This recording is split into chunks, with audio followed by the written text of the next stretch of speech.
Assalamualaikum warahmatullahi wabarakatuh. Perkenalkan, nama saya Amal Sanawawi dari Prodi Sistem Informasi. Kali ini saya akan mengerjakan tugas 1 ya di keamanan jaringan. Di sini kita diminta untuk praktik dari terhadap jaringan DHCP palsu dan snooping ya. Terus juga dari serangan-serangan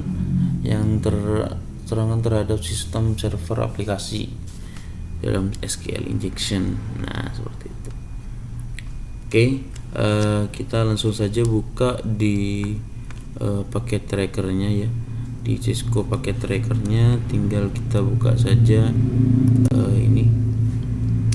Nah, di sini sudah ada beberapa server, yaitu ada DHCP server, ada DNS server, sama ada web server. Di sini juga ada 3 kliennya.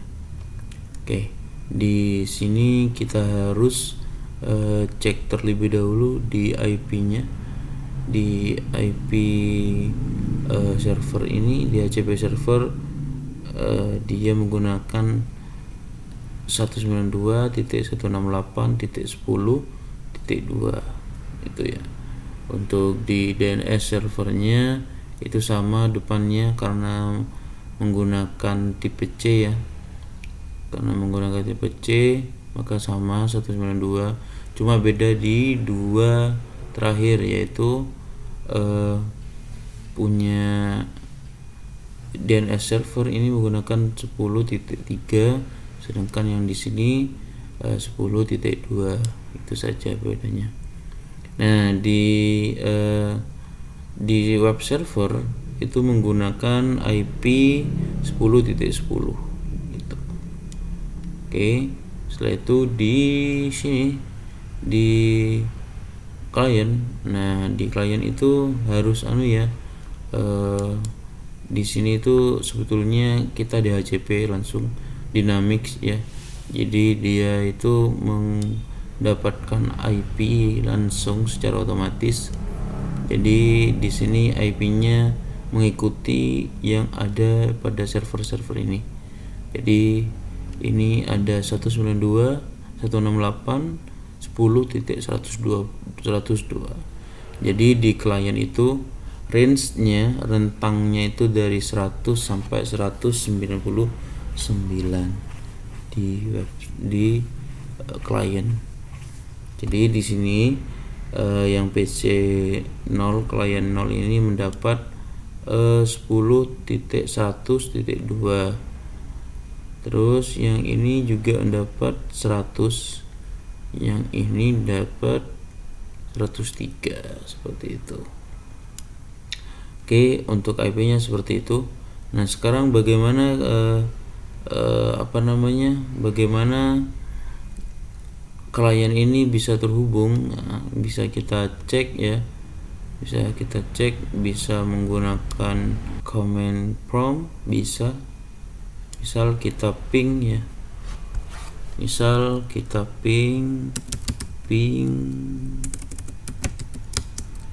Ping langsung ke DNS servernya, berarti 192.168.10.3. Nah, seperti ini. Nah, kalau sudah TTL berarti dia sudah terhubung dengan server-server tersebut, seperti itu. Oke, selanjutnya di sini karena kita sudah cek IP-nya. Nah, sekarang kita cek di sini, sudah cek sudah semuanya. Oke.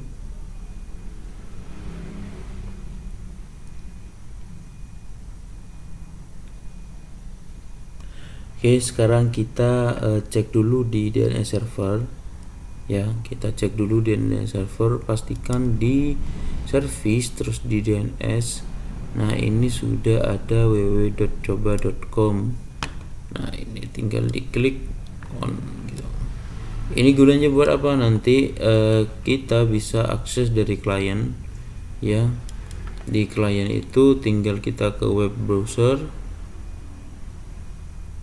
Ini nunggunya agak lama untuk web browsernya.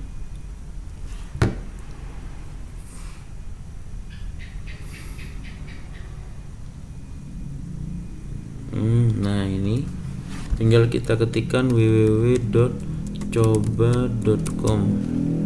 Ini yang dari DNS server tadi ya. Nah, jadi seperti ini. Jadi klien itu akan bisa mengakses web ini ya dari DNS servernya. Seperti itu. Oke, sudah dari PC ini dari PC 1 ya. PC 0 dan 2 ini pasti sudah bisa menggunakan sudah bisa memanggil www.coba.com gitu.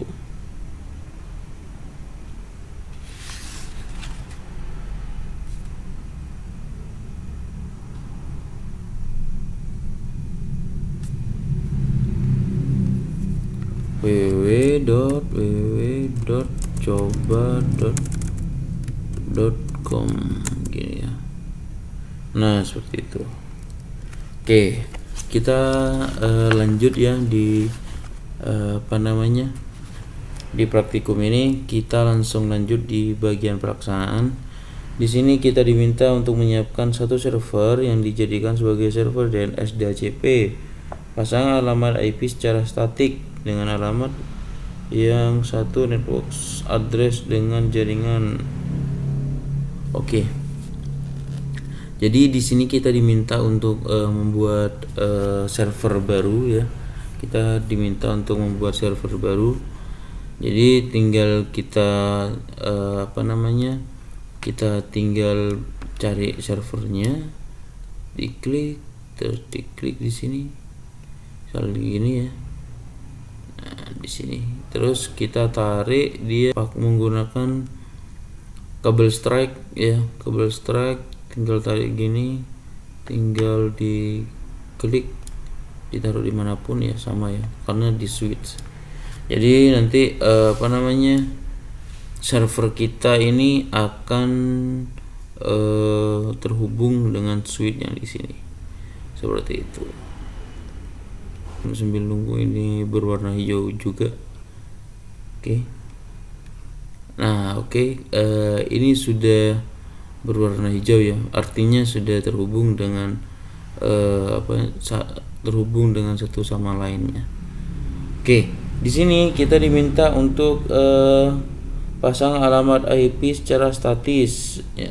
Oke, jadi tinggal diklik di sini ya, tinggal diklik, terus di konfigurasi, terus di Ethernet. Nah, di sini kita harus membuat secara statis katanya. Ini sudah saya buat jadi 192.10.102 seperti itu. Oke, itu sudah. Terus di gateway-nya ini 10.1 ya. Terus di DNS servernya sama menggunakan menggunakan IP yang tadi. Oke, kemudian sambungkan server cruise sudah. Pastikan server sudah terpasang IP command prompt menggunakan perintah. Oke, sekarang kita coba ke command prompt ya. Kita tinggal ketikkan ipconfig terus all.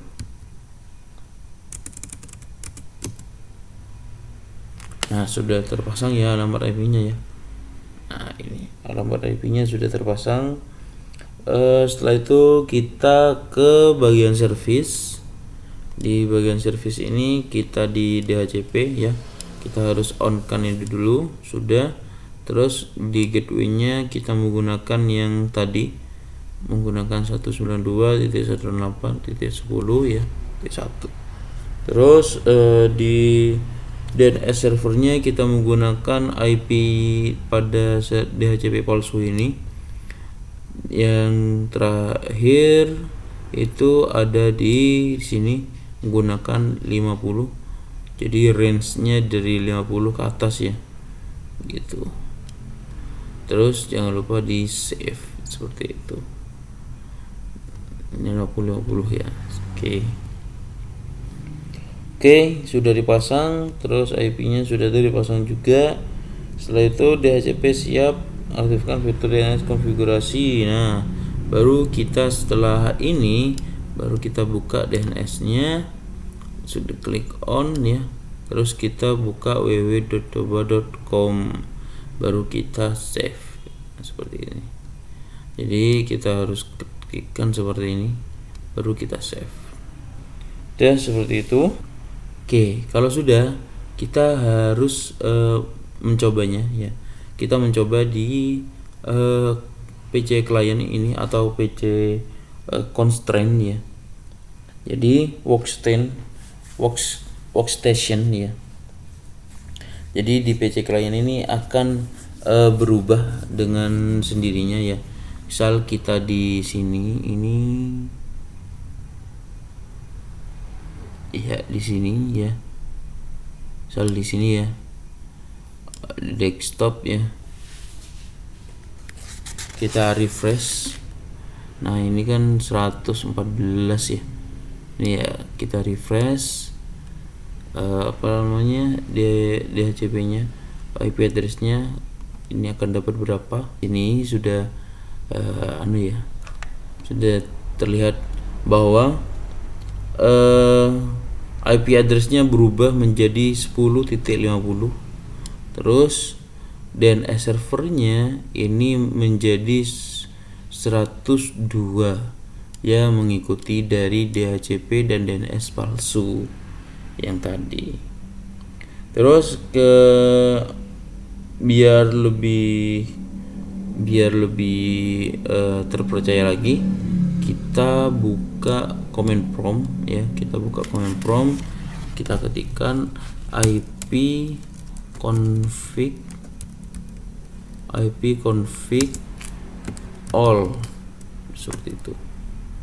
Nah, jadi yang terbaca cuma DNS servernya gitu ya.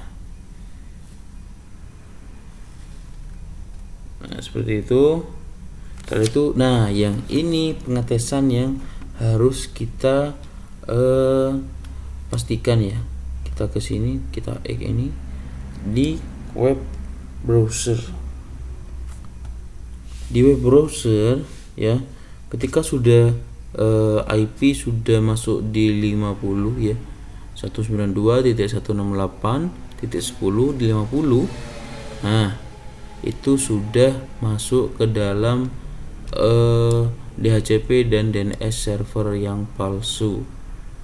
Nah, sekarang kita coba apakah bisa ketika kita ketikkan www.coba.com.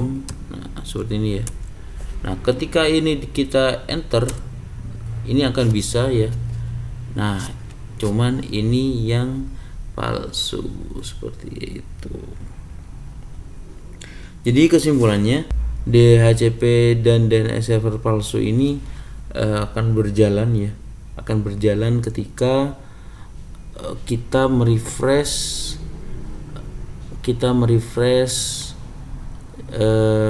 IP kita, atau kita baru menyambungkan IP kita ya, atau komputer kita ke dalam satu jaringan yang di dalamnya sudah ada DHCP dan DNS server yang palsu. Nah, jadi bagaimana caranya agar terhindar dari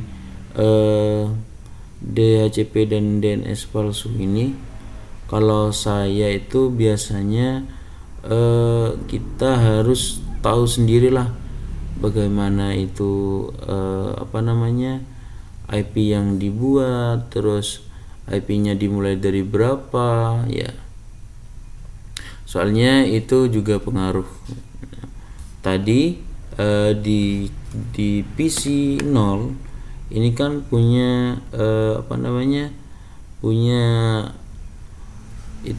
punya IP 103 ya. Di sini 103. Nah, ketika kita refresh, ternyata sekarang IP-nya yaitu 50. Jadi 192.168.168.10.50. Nah, jadi ini sudah masuk ke ranah DHCP palsu ini, seperti itu di sini. Oke, itu yang di DHCP dan DNS server. Nah, sekarang kita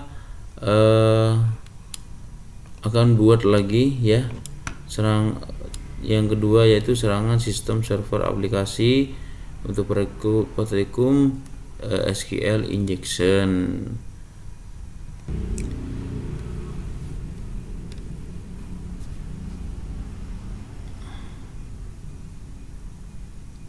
Oke, kita lanjut di SQL injection. Nah, jadi di SQL injection ini kita mau melakukan beberapa jenis-jenis serangan terhadap jaringan dan server. Nah, jadi untuk menggunakan SQL injection ini kita harus masuk dulu di website, yaitu www.hexplaning.com injection. Oke, apakah bisa? Nah, ini. Jadi di sini ada website ya. Website untuk kita praktik di SQL injection. Oke. Nah, di sini kan tag ya. Di pas tag. Nah, di sini kita minta untuk dimasukkan. Nah, ini diminta untuk masukkan emailnya. Iya.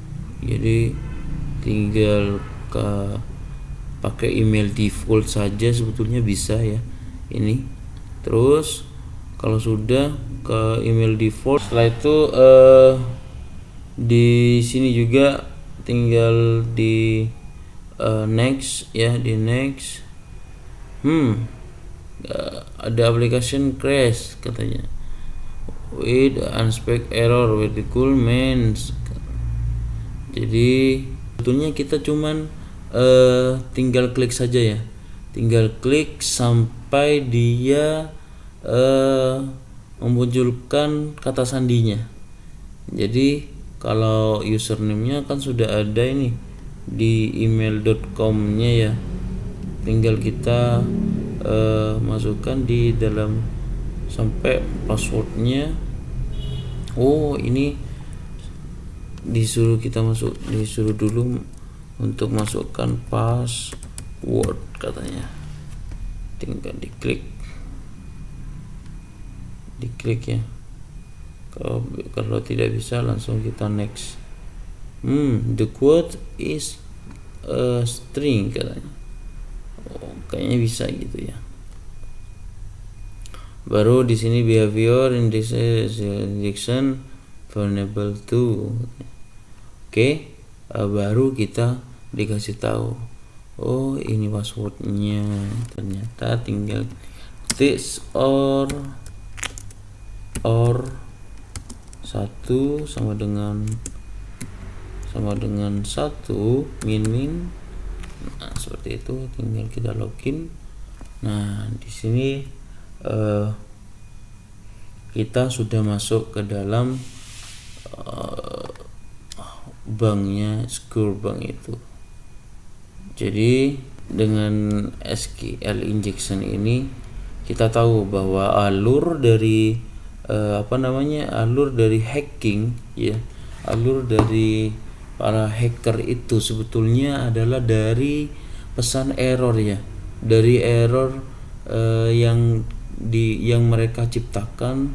Nah, sehingga mereka bisa menghack atau mencari solusinya sehingga mereka bisa masuk ke dalam jaringan kita seperti itu.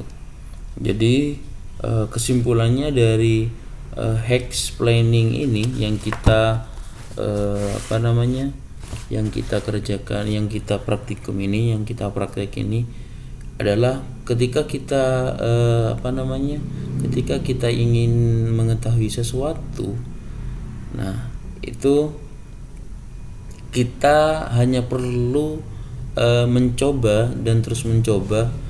Nah, sehingga terjadi banyak error ya, dan itu akan membuka celah untuk kita, ya, karena ada celah sedikit pun, celah sekecil apapun itu akan bisa menjadi jalan untuk kita masuk ke dalam jaringan orang lain seperti itu. Jadi hacker itu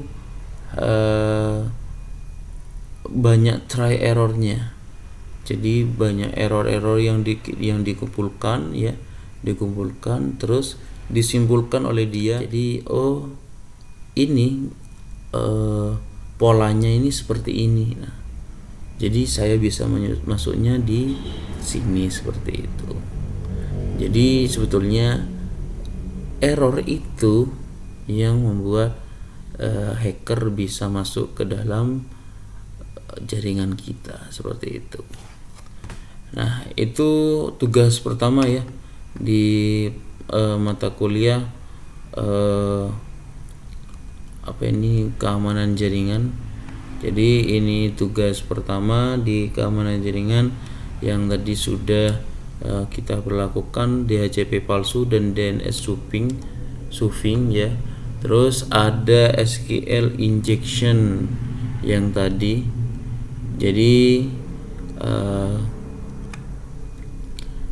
Jadi kesimpulannya dari kedua praktikum ini adalah bagaimana caranya hacker itu masuk gitu.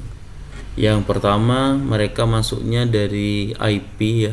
Kalau di IP mereka memalsukan IP atau memalsukan identitas ya.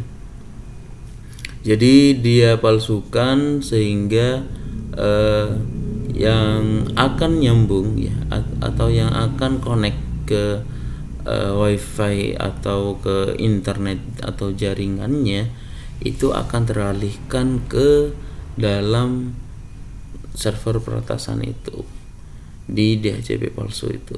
Oke. Nah, untuk yang kedua yang seperti tadi saya jelaskan bahwa terjadi error yang banyak itu yang akan menemukan pola adalah hacker seperti itu. Jadi kalau kita biasanya melihat error, wah biasa-biasa saja ya. Nah, tapi kalau hacker, nah mereka akan membuat satu hal yang mustahil menjadi bisa seperti itu. Oke, itu saja dari saya untuk praktikum keamanan jaringan ini. Kurang lebihnya mohon maaf. Wabillahi taufiq wal hidayah. Wassalamualaikum warahmatullahi wabarakatuh. Thank you.